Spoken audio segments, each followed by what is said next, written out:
엄마, 저 이 수술 받지 않을 거예요. 수술을 앞둔 한우진이 사라졌다고. 고성이는 제정신이 아니었습니다. 누가 도대체 어떻게 왜? 이제 성공이 바로 눈앞인데 도대체 어떻게 된 일이야? 그녀의 얼굴은 새하얗게 변했습니다. 완벽하게 쌓아 올린 거짓말의 성이 무너지기 시작했어요.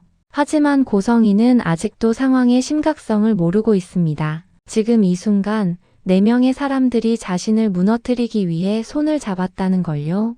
복수가 시작됐습니다. 그 긴박한 이야기 지금 바로 시작합니다. 병실 문이 열렸을 때 세 남자의 눈빛이 교차했습니다. 이지혁, 박성재, 한우진. 이 세 사람은 지금 같은 공간에 서 있었지만 각자의 머릿속엔 전혀 다른 생각들이 소용돌이치고 있었어요. 우진은 침대 끝에 앉아 고개를 떨구고 있었습니다. 방금 전 들었던 말들이 아직도 귓가에 맴돌았어요. 기증자가 지은호라고요? 우진의 목소리는 떨렸습니다. 방금 전 이지혁에게서 들은 말이 아직도 믿기지 않았어요. 자신이 평생 절친으로 생각했던 은호가 사실은 같은 날 같은 병원에서 태어난 자신의 쌍둥이 동생일 수도 있다는 말. 우진은 주먹을 꽉 쥐었어요. 박성재는 우진을 바라보며 물었습니다. 우진아, 어머니가 널 미국 갔다고 했는데 왜 병원에 있는 거야? 우진은 대답하지 못했어요. 그는 그저 고개를 저었습니다. 말을 할 수가 없었어요. 엄마가 거짓말을 했다는 것, 자신이 조작된 인생을 살아왔다는 것, 이 모든 게 너무 충격적이었습니다. 이지혁은 창밖을 바라보며 조용히 말했습니다. 고성희 씨가 모든 걸 조작했어요. 그 말에 세 사람 모두 침묵했습니다. 공기가 무거웠어요. 각자의 가슴 속엔 분노, 혼란, 배신감이 뒤섞여 있었습니다. 이지혁은 고성희가 은호를 협박한 영상을 떠올렸고, 성재는 자신과 아버지를 속인 그 여자가 이런 짓을 했다는 사실에 무너지고 있었어요. 우진은 자신의 인생 전체가 엄마의 거짓말 위에 세워졌다는 걸 깨닫고 있었습니다. 세 사람은 서로를 바라봤어요. 말은 없었지만 같은 마음이었습니다. 고성희를 막아야 한다는 것. 더 이상 그 여자의 계획대로 흘러가게 둘 수 없다는 것. 이지혁이 먼저 입을 열었습니다. 우진 씨, 지금 당장 이 병원을 떠나야 해요. 우진은 고개를 들었어요. 지금요? 이지혁은 고개를 끄덕였습니다. 고성희 씨가 눈치채기 전에 움직여야 해요. 안전한 곳으로 옮겨서 거기서 수술 준비를 다시 시작하는 겁니다. 박성재도 말했습니다. 제가 아는 병원이 있어요. 지방에 있는데 신뢰할 수 있는 곳이에요. 거기서라면 어머니가 손댈 수 없어요.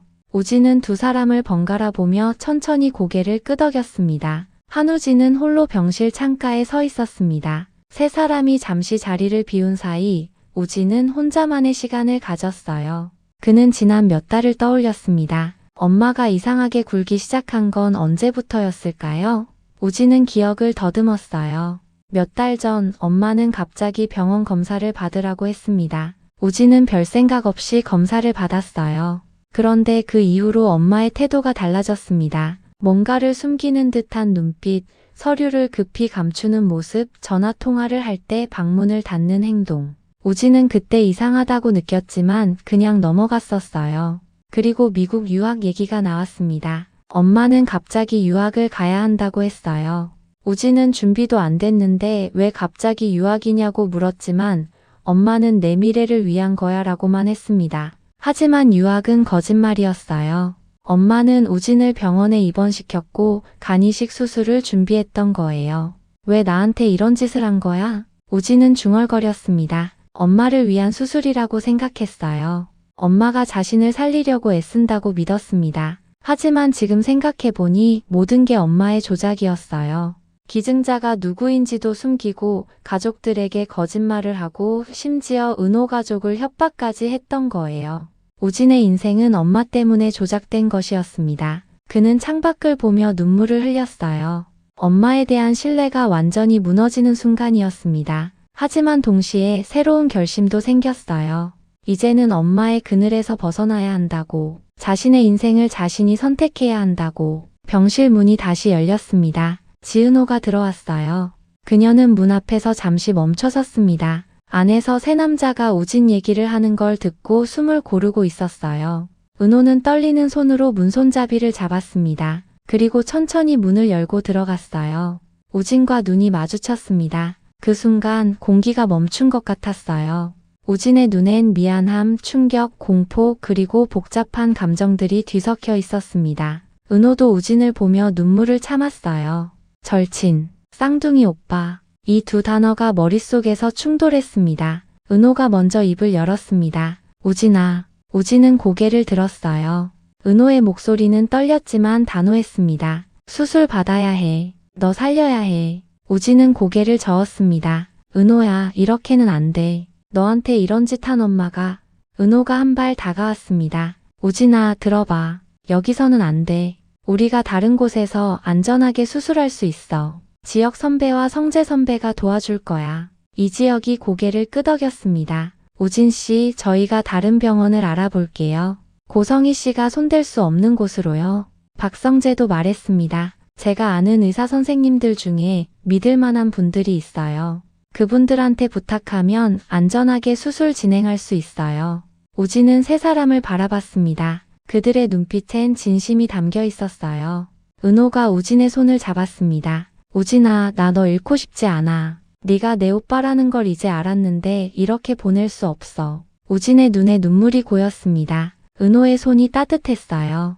그는 천천히 고개를 끄덕였습니다. 알았어, 은호야. 그럼 우리끼리 알아서 하자. 병실로 네 사람이 모였습니다. 이지혁, 박성재, 지은호, 한우진. 이들은 작은 테이블을 사이에 두고 마주 앉았어요. 아무도 먼저 말을 꺼내지 못했습니다. 하지만 모두가 같은 생각을 하고 있었어요.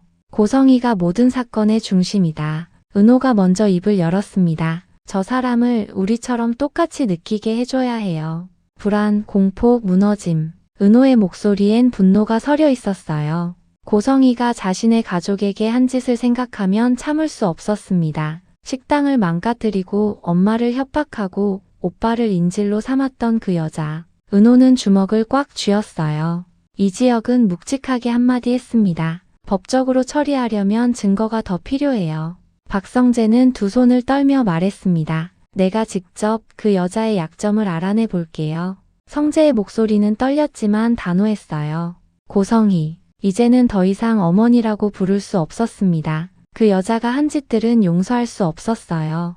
그리고 성재는 알고 있었습니다. 아버지도 그 여자에게 속았다는 걸요. 아버지가 진실을 알게 되면 그 분노는 상상할 수 없을 거예요. 한우진은 고개를 숙인 채 말했습니다. 할 수 있는 건 다 하겠습니다. 박성재가 우진을 쳐다봤습니다. 그의 눈빛이 차가웠어요.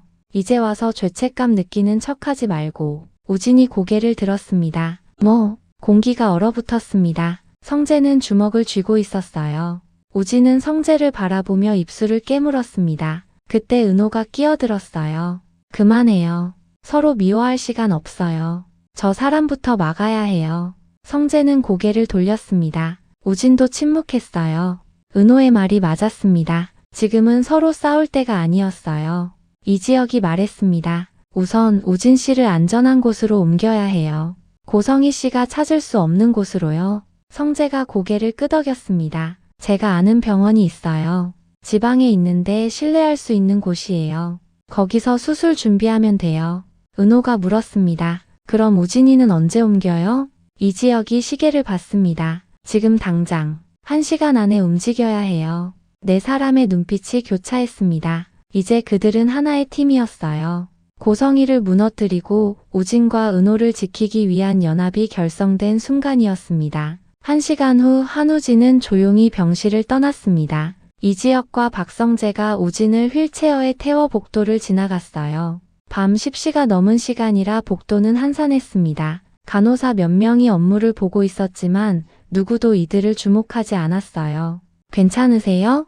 이지혁이 물었습니다. 우진은 고개를 끄덕였어요. 괜찮아요. 그들은 직원용 엘리베이터를 통해 1층으로 내려갔습니다. 내려가는 동안 우진은 가슴이 두근거렸습니다. 마치 도망치는 것 같았어요. 하지만 이건 도망이 아니었습니다. 자신의 인생을 되찾기 위한 선택이었어요. 1층에 도착한 이들은 후문으로 향했습니다. 후문은 직원들이 주로 사용하는 출입구라 사람이 거의 없었어요. 이 지역의 차가 후문 앞에 대기하고 있었습니다. 은호가 차 안에서 문을 열어줬어요. 우진아, 빨리. 우진은 휠체어에서 일어나 차에 올라탔습니다. 이지혁과 성재도 재빨리 차에 탔어요. 이지혁은 시동을 걸고 조용히 병원을 빠져나갔습니다. 뒷좌석에 앉은 우진은 창밖을 바라봤어요. 병원 건물이 점점 멀어졌습니다. 엄마가 자신을 가뒀던 그 공간이 사라지고 있었어요. 우진은 깊은 숨을 들이쉬었습니다. 고마워요, 모두. 은호가 우진의 손을 잡았습니다. 우진아, 이제 시작이야. 우리 함께 이겨내자. 차는 어둠 속을 달렸습니다. 고성이는 아직 아무것도 모르고 있었어요. 그날 밤 박성재는 박영라를 찾아갔습니다. 영라는 방에서 책을 읽고 있었어요. 성재가 문을 두드리자 고개를 들었습니다. 오빠? 성재는 방 안으로 들어와 문을 닫았어요. 그는 영라 옆에 앉으며 물었습니다. 영라야, 네가 어떻게 우진이가 병원에 있는 걸 알았어? 영라는 잠시 망설이다가 대답했습니다. 어머니 차를 따라갔어요. 성재는 고개를 끄덕였습니다. 어머니 차 말이야. 혹시 어머니가 자주 가는 곳들 알 수 있을까? 영라가 성재를 쳐다봤습니다. 그녀의 눈빛이 흔들렸어요. 오빠, 사실은 영라는 숨을 깊이 들이쉬었습니다. 내가 너무 힘들어서, 엄마의 감시가 너무 힘들어서 좀 자유롭고 싶어서 그랬어. 지환 오빠한테 부탁해서 엄마 차에 위치 추적기를 달았어. 성재의 눈이 커졌습니다. 영라야, 내가... 영라는 눈물을 글썽이며 고개를 끄덕였어요. 엄마가 항상 날 감시했어. 어디 가는지, 누구 만나는지 전부 다 체크했어. 나도 숨 쉬고 싶었어. 그래서 지환 오빠한테 부탁해서 엄마 차에 GPS 달았어. 그럼 엄마가 어디 있는지 알 수 있잖아. 엄마가 멀리 있을 때 나도 좀 자유로워질 수 있고. 성재는 영라의 손을 잡았습니다. 영라야, 왜 무슨 일이야? 우진 오빠는 왜 거기 있어? 영라가 성재를 바라봤습니다. 성재는 영라에게 모든 걸 말했어요. 고성이가 우진과 은호를 어떻게 조작했는지, 간이식 수술을 어떻게 강요했는지, 식당을 어떻게 망가뜨렸는지. 영라는 그 얘기를 들으며 눈물을 흘렸습니다. 오빠, 그럼 엄마가... 성재는 고개를 끄덕였습니다. 그래, 영라야. 그 여자가 우리 모두를 속인 거야. 영라는 핸드폰을 꺼내 앱을 열었어요. 화면에는 고성이 차량의 위치가 표시돼 있었습니다. 성재는 최근 한 달간 고성이가 다녀간 곳들을 확인했어요. 병원, 법률사무소, 그리고 낯선 주소 몇 곳. 성재는 그 주소들을 메모했습니다. 그는 자신만의 정보 인프라를 활용하기로 결심했어요. 회사 동료 중에 사설탐정과 연결된 사람이 있었습니다. 성재는 그에게 연락해서 이 주소들을 조사해달라고 부탁했어요. 고성이가 어떤 사람들을 움직이고 있는지 전부 다 밝혀낼 거야. 성재는 결심에 찬 표정으로 중얼거렸습니다. 영라는 오빠를 바라보며 물었어요. 오빠, 나도 도울 수 있어? 성재는 영라를 안아줬습니다. 영라야, 네가 이미 많이 도와줬어. 이 위치 추적기 정보 정말 큰 도움이 될 거야. 다음 날 새벽 고성이는 핸드폰 벨소리에 잠에서 깼습니다. 화면을 보니 병원에서 온 전화였어요. 고성이는 졸린 눈을 비비며 전화를 받았습니다. 여보세요? 사모님, 512호 환자분이 병실에 안 계십니다. 고성이는 순간 정신이 번쩍 들었어요. 뭐라고요? 오늘 새벽 순찰을 돌았는데 환자분이 병실에 안 계셔서요. CCTV를 확인해 봤는데 어젯밤 10시경에 후문으로 나가신 것 같습니다. 고성이는 침대에서 벌떡 일어났습니다. 지금 바로 갈게요. 그녀는 급히 옷을 입고 차 키를 집어들었어요. 새벽 5시였지만 그녀는 한치의 망설임도 없이 집을 나섰습니다. 차를 몰고 병원으로 향하는 내내 고성이의 손은 떨렸어요. 우진이가 사라졌다고? 그녀는 핸드폰을 꺼내 우진에게 전화를 걸었습니다. 하지만 우진의 전화는 꺼져 있었어요. 고성이는 다시 전화를 걸었지만 역시 꺼져 있었습니다. 우진아, 엄마야. 전화 좀 받아. 고성이는 엑셀러레이터를 더 세게 밟았습니다. 새벽 도로는 한산했어요.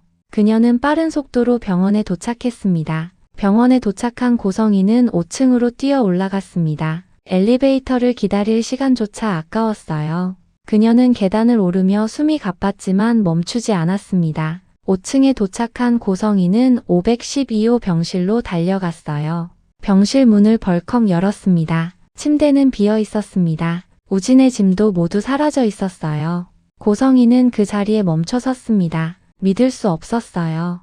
우진이가 어디 간 거야? 그녀는 복도로 뛰어나가 간호사를 붙잡았습니다. 512호 환자 어디 갔어요? 간호사는 당황해서 대답했습니다. 저희도 모르겠습니다. CCTV를 확인해 보니 어젯밤 10시경에 휠체어를 타고 두 남자분과 함께 후문으로 나가신 것 같은데요. 두 남자? 고성희의 얼굴이 굳었어요. CCTV 보여주세요. 지금 당장. 간호사는 고성희를 보안실로 안내했습니다. 모니터에는 어젯밤 CCTV 영상이 재생되고 있었어요. 화면 속에서 우진이 휠체어에 앉아 있었고 두 남자가 그를 밀고 있었습니다. 고성희는 그 남자들을 보는 순간 온몸이 얼어붙었어요. 이지혁과 박성재였습니다. 저 자식들이.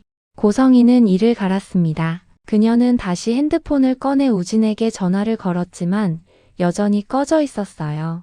고성희는 박성재에게도 전화를 걸었습니다. 하지만 성재도 전화를 받지 않았어요. 모두가 나를 배신했어. 고성희는 주저앉았습니다. 모든 계획이 무너지고 있었어요.